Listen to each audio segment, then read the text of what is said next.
Welcome back to another episode of Primetime Sportz Talk. Another one. Yeah, I am Caleb Johnson with my crazy, but you gotta love him, co-host Rashad Milligan. As we get to talk about, all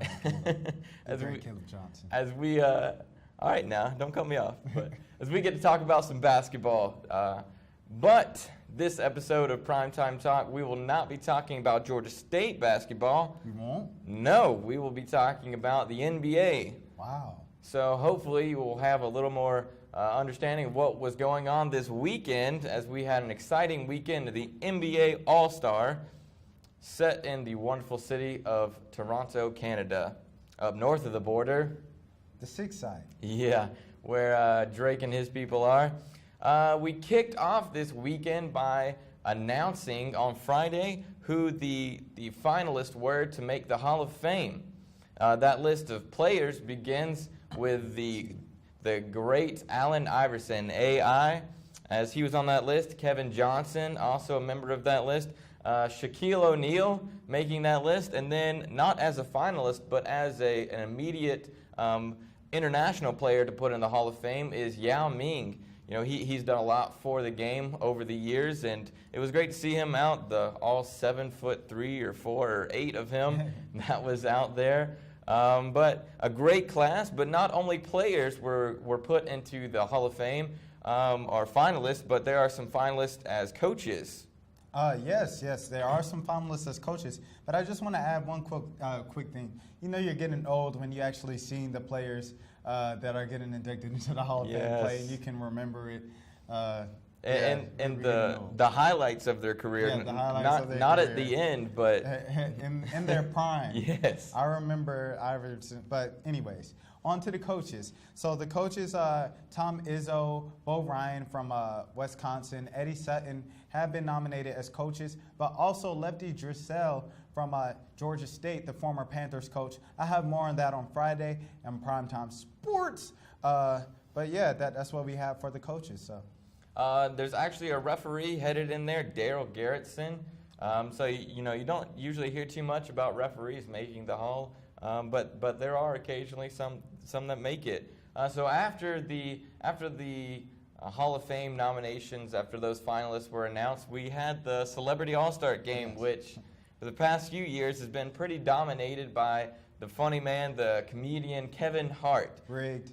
Yeah, well, he gets the crowd going, he gets the players going, but whether he always deserves the MVP, that's up for debate.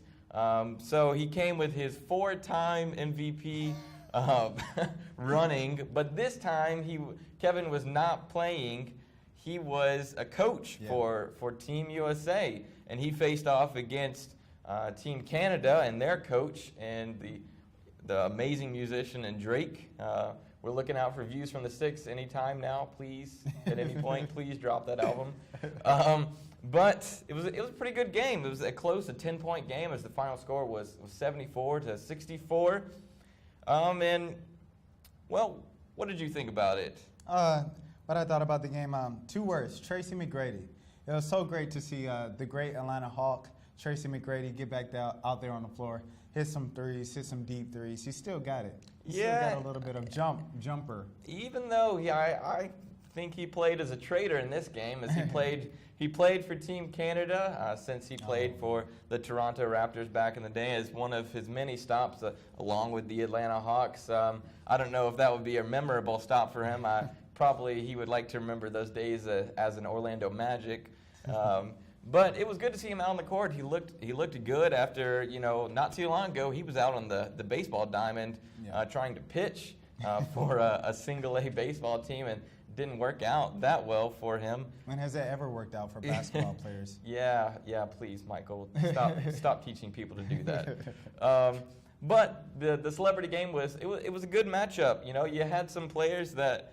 Actor Jason Sudeikis, I didn't think that he would be as hot shooting from. He's a baller. Yeah, I had no idea. Shooting from 3. I mean, the man, he shows up to the red carpet in Jordans, but I didn't realize he could actually ball in them.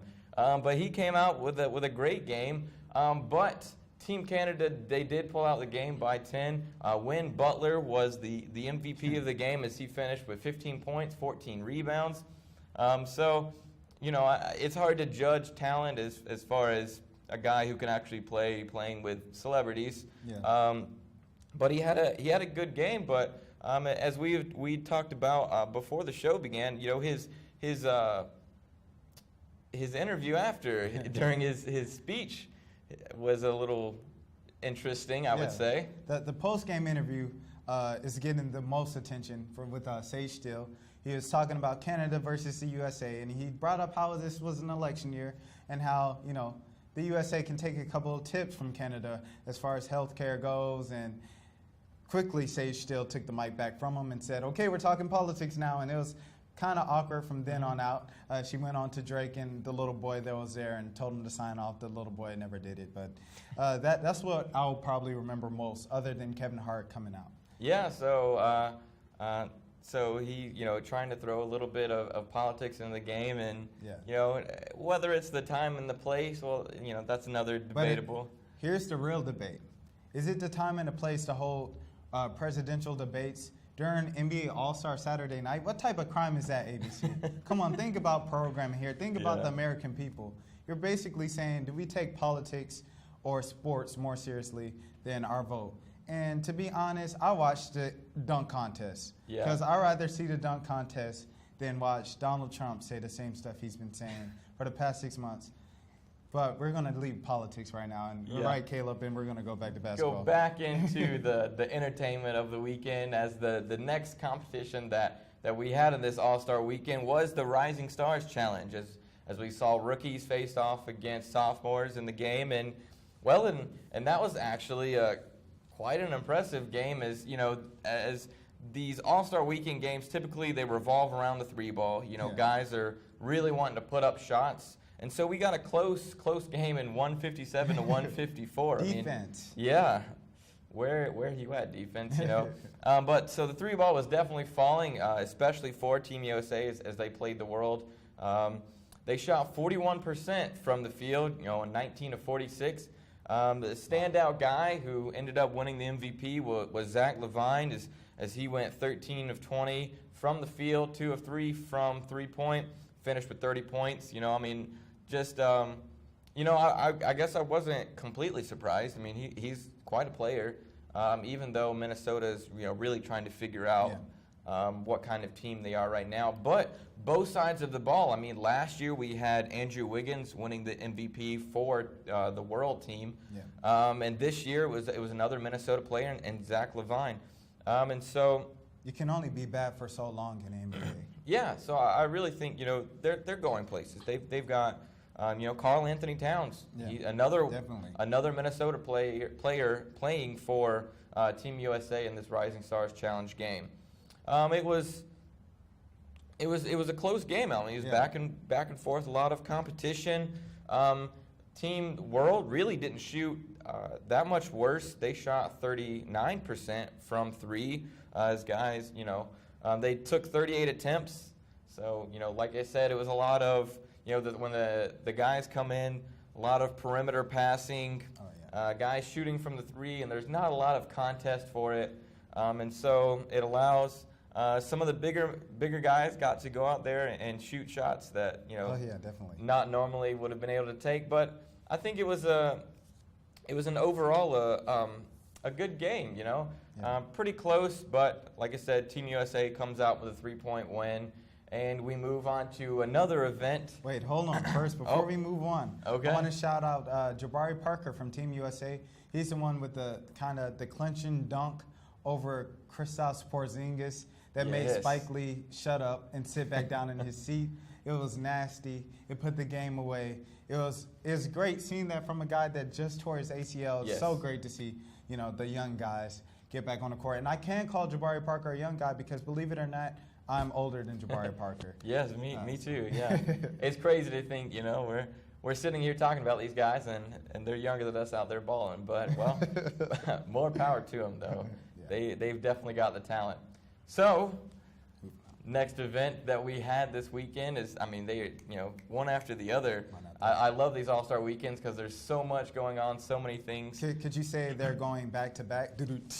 Okay, all right, my man Drake over here. Yeah, Rashad Milligan, he's a little bit of a rapper. You might want to check out the SoundCloud on him. But so I don't know what SoundCloud is. The Taco Bell Skills Challenge, that was the next competition of the weekend.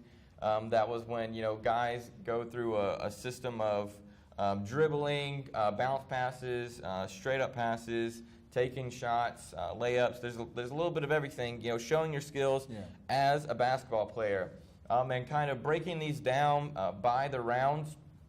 First round, you had C.J. McCollum. He was up against Jordan Clarkson. Not much of a competition as C.J. McCollum. He walked away with that one. Isaiah Thomas from the Celtics. He runs over the rookie and Emmanuel Mudiay. Karl Anthony Towns, a big man. We got to see some big men in this competition. It was so different to see half big man versus guard in the skills challenge. Like, you never would have thought 10 years ago. But the game has evolved, and also the skills challenge has evolved. There's different rules and everything. Yeah, well, just you seeing it, I assume the guards, they've got the most talent. Oh, definitely. Speed. Yeah. Closer to the ground. Yeah, exactly. But when it came to so Karl Anthony Towns, he faces up against Draymond Green. He was able to knock him out.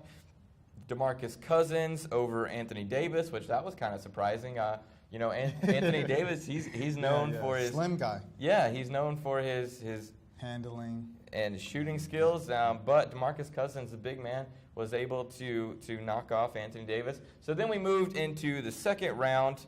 To see Isaiah Thomas from the Celtics knock off C.J. McCollum of the Trailblazers pretty easily. There wasn't a lot of competition that went into this. Karl Anthony Towns very easily knocked off DeMarcus Cousins. DeMarcus Cousins. Definitely not a lot of competition in that. But it was the finals. Oh, yeah.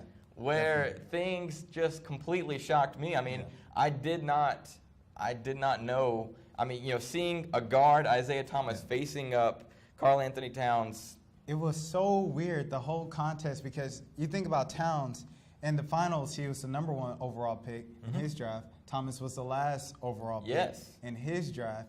And then, how many people can say they beat a Golden State Warrior in 2016? Yeah. So, big ups to Towns. Yeah. So, in this final with Karl Anthony Towns, the big man from Minnesota, playing the smaller, you would think more agile Isaiah Thomas, as they competed at the same time. The big man, Karl Anthony Towns, knocks down the three-pointer to beat Isaiah Thomas. And after he hits the shot, all the big guys, they all, Draymond, Anthony Davis, all those guys ran over to pick him up as they were excited. Big boys. Yeah, and Isaiah Thomas, he couldn't have been too mad. Oh, yeah. It's just talent on talent against each other. Cam Newton could have took a couple notes from Isaiah Thomas. Yeah, but it's surprising, though, that Karl Anthony Towns has actually been a better three-point shooter this year than Isaiah Thomas. That is a very interesting stat. I had no idea. Yeah, he's been shooting 41% from three. He probably doesn't shoot many threes in Minnesota. Yeah, but throwing out those statistics are always fun. Very, very interesting. I had no idea. So we went from the skills challenge. Kevin Hart. Before we move on. That's right. Kevin Hart and Draymond Green had an intermission between the two contests, and they had a three-point contest. It was over some Twitter trash talk. Yeah. I don't know if it was staged. It probably was, because they had just magically a commercial ready the same weekend. But well, whether or not the skit was staged, the shooting was not staged. You can't say that. Hart started slow, but he finished on fire. Yeah. I had no idea Kevin Hart had it in him. He took it seriously. They tied. Yeah. But I think they had already kind of prepared for Draymond Green. They had no idea that Hart was going to do that well. they had already prepared a Draymond Green a trophy. Yeah. Just so happened to be the same height as Kevin Hart, as they stood those two side by side. And any chance that people can get to throw shade at Kevin Hart being short, they take that. I mean, when you're the hottest comedian and one of the top actors in the world as far as getting jobs, you know, the only thing you have on the man is his height. Yeah, yeah, because he can't touch him. He's sure got the money he's got it right now to he's back hot. it up. Yeah. So after we had that little shenanigans, a skit and a 3-point contest, we went into the actual 3-point contest that saw a rookie stand out that I was surprised in, and just straight up talent. You had Steph Curry returning as he won last year the 3-point contest, and he came in. I really expected him to take over this one just because he shoots the ball so well. But his partner in crime, his splash brother, Klay Thompson, was in this one, and he really showed out as we'll go a little bit points-wise, how they shot. Klay Thompson, first one to go, he puts up a smooth 22 points. James Harden with 20. J.J. Redick puts up 20. Devin Booker, this is the standout from Phoenix, the rookie. Kentucky. Yeah. UK. Who I didn't expect to do much. I guess I'm just not that familiar with his name. But Devin Booker from Kentucky. Everybody knows that Drake is a Kentucky fan. Yeah. Hello, hey yo. Devin Booker stepped up. He struggled. He had those little rookie nerves out there, but he started to knock them down. And kept going at it. And he finished up with 20 points in the first round. So look at this guy with the sound effects. Chris Middleton from Milwaukee, Everybody kept texting me that I look like Chris Middleton. Okay. I didn't appreciate that. So yeah, and especially because Chris Middleton put up 13 points. I definitely shoot better than Chris Middleton if I look like him. Well, yeah, it was a little more of what I expected. C.J. McCollum from the Trailblazers, he puts up 14. Kyle Lowry from the hometown, the Toronto Raptors, he puts up 15. And Steph Curry, who he struggled a little bit in this first round, had to hit all of his money balls on that last rack to advance. He advanced with 21. But as we just went through and said, there were actually 3 guys to finish with 20. And so they had to break up this 3-way tie with James Harden, J.J. Redick, and the rookie Devin Booker. And if you had asked me a day before seeing this competition who would win that, I would probably go with James Harden just from. Oh, Redick. I throw a little shade at the Duke guys. I'm a bit of a North Carolina. I'm a bit of a North Carolina fan myself. So, but I would have thought Harden. So you Redick. Well, we both would have been wrong because it was the rookie in Booker who puts up to break the tie. They gave him 30 seconds to finish it off, and Booker pulled away with it. So he went on to face the Splash Brothers in the final round. No chance. Yeah. No chance. Sorry to the rookie, but wrong year. Maybe 2017, not in 2016. I don't know. You probably have to wait till these 2 guys retire because they go back and forth. So Steph Curry, he puts up 23. You're thinking, okay, you probably could have done better, but that's still a good number. Devin Booker kind of back to reality a little bit. He only put up 16 points. But then the shocker was the man Klay Thompson, 27 points. Have you played the 3-point contest on NBA Live? It's very difficult to get 27. Yes. And this last rack, he shot all 5 of them. They all went in. It's ridiculous. And the 5th one, he almost left it. I saw him. He kind of walked away thinking he was done, looked back, made sure to grab it, put it up last second. Just to rub it in Steph's face. Yeah.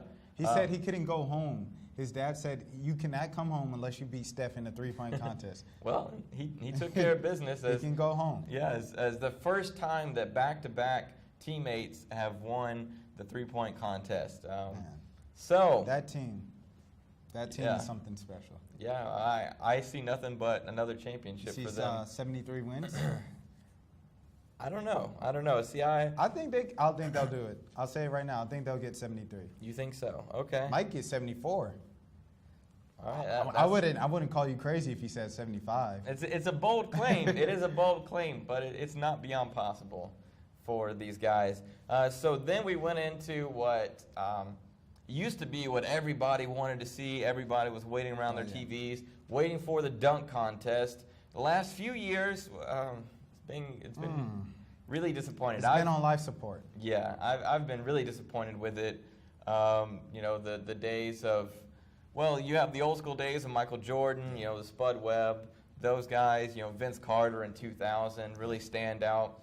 And I think Josh Smith in 2005. Yeah, but I think this year will be another highlight year. Wow. In the dunk contest, as we saw some guys show up to put on some dunks that finally were able to revive this competition once again and put some highlight on it, you know, make people want to watch it once again. Do you think this was the best one ever? The best one ever. I do not think this was the best one ever. I think it's the best one ever. People are having a debate. I think it's the best. If you look at the only better one, I mean, the only one that's, you know, that you can compare to is Neek versus Mike. Yes. These dunks were better than Neek and Mike. I would take Neek and Mike. Just because their names? Well, I mean, because if we're just looking at the dunks, it's not even close. I think it was just... They didn't have hoverboards in '88. Well, exactly, and they were still able to put on such impressive dunks. I mean, Jordan still jumped from the free throw line. And Levine did it between his legs. A step inside. Levine didn't. He didn't do it from the free throw line. It was close. On the free throw line. Yeah, he was alongside Dwight Howard of guys who have tried it, but not. You know, they've come close. The legs. Well, you gotta give it to him. I don't know. So the first round saw Will Barton from Denver. He comes out in this thriller themed, you know, the red jacket, and well, I think it was the theatrics were about the most exciting thing. Kevin Hart was at the TNT table after his 3-point contest, and they were just going in on the guy. I felt kind of sorry for him. Yeah. So he does his through the legs 2-hand reverse dunk after about 5 misses. Yeah. Well, and his second dunk, you know, he was unable to finish it. And so, you know, the first score of 44, second score of 30, just, you know, very lackluster. Is not going to get him very far. Then we saw Andre Drummond, a big man who, you know, guys like Dwight Howard, big man in the past, to put on quite a show. Didn't see too much from him that really impressed me. His first, you know, he really wasn't able to put too much together in that first dunk. But the second dunk made it stand out only because Steve Nash came out. Messed it up. Steve Nash messed up the dunk. Yeah. He couldn't get the pass. Like, yeah, I remember in 2005 against Josh Smith, when he was with Amari Stoudemire, he did the cool, like, soccer thing. It was one of the coolest dunks I've seen in a dunk contest. One of the more underrated dunk contest dunks, if you ask me. But Steve Nash, he's retired for a reason. He can no longer do it. He couldn't do the soccer dunk anymore, the soccer pass, excuse me. And that messed up Andre Drummond. I really wish that Andre Drummond could get another chance, but hey, you know. So after several attempts of him trying to work with Steve Nash, get the kick just right for an alley-oop, he windmill dunks it, and so the judges, they give him a 39. But this man, the next guy up, Aaron Gordon, is a guy. Came out the classic man. Yes, he came out the classic man in the tuxedo and the cane. You know, very flashy, but not only was he flashy, but he backed it up. He was my pick, and no one else picked him. Everybody was like, Will Barton, Levine, but I picked See, I assumed it was going to be another lackluster year, so I figured Levine, you know, just from what he did last year, well, he would probably move on. But Levine got some competition in this man, Eric Gordon. When he came out the classic man, does his through the legs one-handed dunk for his first round. Gets a 45. His second one, and kind of continuing on, he kept up this theme of including the Orlando Magic's mascot, Stuff. And so he helped him. Shouts out to Stuff. Shouts out to Stuff. You the real MVP, Stuff. The man knows how to work a hoverboard, but in this one, he was just helping Aaron Gordon get to a dunk. I think he missed on his first try. And so you know, Shaq wasn't very forgiving. Shaq, he held back his score if the guy missed on the first one. Yeah. Well, I applaud Shaq for it, looking back on it. But during it, it was like ridiculous. Yeah. So he gets a 49, so he goes to advance on. Zach LaVine, you know, I mean, he's a great dunker. I think he's a little too traditional for how the competition has gone so far with, you know, adding some kind of theatrics or adding some kind of flair to it to really get the crowd into it. Zach Levine, instead, he decides to walk over to the side. He daps up Drake and then gets back to it. He uses his time to do that. But so he puts up, he alley-oop to himself, pass the ball. The exact same dunk as last year. Yeah, pass behind the back, and then finishes with a reverse right hand dunks. Great, great dunk, but we've seen it before. But the judges, well, it was clean, it was classic, it worked. So they give him a 50. The second one, he had Andre Miller, his teammate, to help him out to do an alley-oop. He almost dunks it from the free throw line. He missed the first one. So once again, Shaq was not so willing to give him a perfect score. So he walks away with a 49. So that means these two guys in Aaron Gordon and Zach Levine are headed into a face-off, a dunk-off. So this first one from Gordon, it was insane. The rotation. Oh, the timing of it. Shouts out to Steph. Timing was perfect. It was amazing. Yeah. So Steph rotates perfectly on the hoverboard, and Gordon comes in and dunks it. And then, Levine followed that up with an alley-oop to himself. And it was a great back-to-back. Well, but I think, to give both of these guys a 50 was wrong.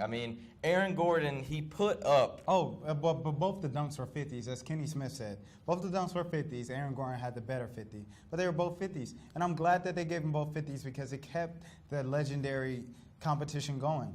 Well, I was glad it kept the competition going, even though I didn't agree with Zach Levine. I don't think that was a 50 dunk. Just because he made it on the first time doesn't mean it was a perfect score. So that caused Aaron Gordon to follow this dunk up. Oh, with the greatest dunk ever. By the greatest dunk I have ever seen. The man goes up over the mascot stuff, goes under his legs. Sat down. Sat down mid-air, dunks it with the left. On the first try. On the first try. Great. One of the greatest dunks I've ever seen in my entire life. Obviously deserving of a 50. But long story short, Gordon got robbed. So moving on to Sunday. Sunday at the All-Star game, it was Kobe's last All-Star game. I'll miss Kobe. Me and General Manager Joey Redmond in the control room. What's up, Joey? Went to go see Kobe in his last game in Atlanta and spoke to him. Kobe, nice guy, great guy for the game, legend, third all-time leading scorer, one of the best of our time since I can remember, since Jordan was on the Wizards from what I can remember from my generation. Yeah. Salute to Kobe, but to the All-Star game, they almost dropped 200 points. Yes. Defense. Where do you draw the line of defense in All-Star games, Caleb? It's getting to the point where the Pro Bowl was in football a few years ago. Where, you can't hardly touch in football, you couldn't hardly touch the quarterback, couldn't hardly touch the guys, and so they were scoring all the time. Well, in basketball, no one says you can't post up on these guys. When has someone got hurt in an NBA All-Star game? I want to see that statistic. Yeah. When is the last time a player has gotten injured in an NBA All-Star game? Well, and there's no calls made, there's no fouls made. Free throws. The West was 1 of 2, and the East was 3 of 5 in an entire game. When you don't play defense, there's no calls. Yeah. Guys, just like the Celebrity All-Star game, just like the Rising Stars game. And in a tanked All-Star game, Paul George almost broke the record. I'm so glad the West started to play defense on Paul George that last minute to preserve the record, because that would have been so tainted to break Wilt Chamberlain's record in a game like that. Come on, it's not real. Yeah, so he was Paul George finished with 41 points, 1 point away from breaking Wilt Chamberlain's record, or tying Wilt Chamberlain's record. Definitely glad that he didn't. The final score, 196, the West pulled out over 173 in the East. And, as far as anyone that really stood out, it was just guys were just shooting all over the place. Russell Westbrook, he walks away with the MVP award. I thought he was very deserving. I thought he was MVP from the jump. When he came out, they were playing Jumpman in the intros with Drake. He hit them folks. Drake on the shaking of hands. Everybody else dapped up Drake except for him and Kobe. I felt sorry for Drake, but, he's the MVP. So back-to-back MVPs. Good job, Russell Westbrook. Shouts out to Sir Foster. He played the keyboard all All-Star weekend, Saturday night, Friday night at the Celebrity Game, and Sunday night at the All-Star Game. Sir Foster, that's our dude. Yeah, the guy out in Atlanta. Yep. That's our dude. So thank you for tuning in. Game balls? No. Oh, do you want to give game balls? Game ball for the weekend, Aaron Gordon. Great dunk. Yes. So I wish I had a pen. We're going to sign it afterwards. AG, Aaron Gordon. I definitely agree with the call in Aaron Gordon. I think he was robbed. The man deserved to win the dunk contest. I mean, there was no one more deserving of winning that contest. It shouldn't have gone on as long as it did. Zach LaVine, great that they gave it to him, but it was Aaron Gordon's competition, and he should have pulled it out. Definitely. All-Star Game 2017 in Charlotte. Play defense, man. This entire time, you guys literally ran through the 6 for 48 minutes, man. Yeah. Come on now. Give me some defense. Hopefully Jordan out in Charlotte, he'll work with those guys, tell them play some defense, make it a competitive, not only a competitive game, because, I mean, it was pretty much a blowout. Yeah. Everyone really saw that coming, but make it competitive, play, really get into the game. Of course, no one wants any injuries, but just make it really worth watching. And maybe Drake will perform next year. Yeah, who knows. But thank you for tuning in to another episode of Primetime Sports Talk. I am Caleb Johnson with my man Rashad Milligan, and you have a great weekend.